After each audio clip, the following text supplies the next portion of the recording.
नमस्कार मित्रांनो, मी Babasaheb Mote, naturopathy expert, nature healing hub, Choroli, Pune. आज आपण एका पेशंटचा रिव्ह्यू घेत आहोत। त्या पेशंटला काय काय प्रॉब्लेम होते, त्यांचं नाव काय, कुठून आले ते स्वतः सांगतील।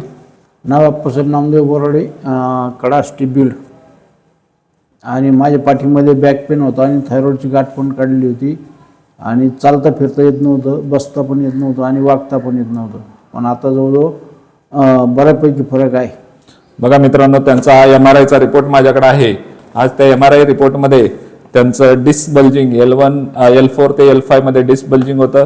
L1 to L5 यामध्ये त्यांना जी काही लिगामेंटल प्रॉब्लेम होता, म्हणजेच लिगामेंटला सूज होती त्यांच्या, आणि त्यामुळे त्यांना काय व्हायचं की त्यांना चालताना बॅक पेन व्हायचं, त्यांना चालताना पायामध्ये गोळे यायचे आणि ते थोडा वेळ चालले तरी त्यांना खूप असं दमल्यासारखं वाटायचं।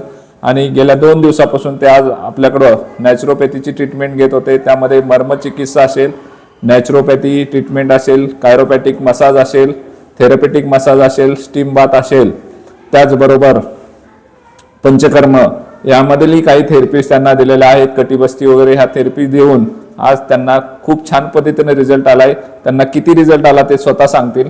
60 ते 70% रिझल्ट आलाय आणि बऱ्यापैकी फरक आहे मला।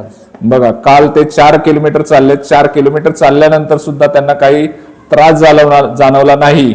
म्हणजेच काही पेशंटला आपण खूप छान पद्धतीने नॅचरल पद्धतीने रिलीफ देण्याचं काम करतोय। इथूनही पुढे नेचर हिलिंग हब वेगवेगळ्या पद्धतीच्या पेशंटला हँडल करून त्यांना हील करण्याचा प्रयत्न करतोय। आणि याच्यासाठी मी स्वतः डायटिशियन बाबासाहेब मोटे, नेचर हिलिंग हब, प्रत्येक वेळी पेशंटला हील करण्यासाठी कटिबद्ध आहे। धन्यवाद। थँक्यू अप्पा सर। थँक्यू।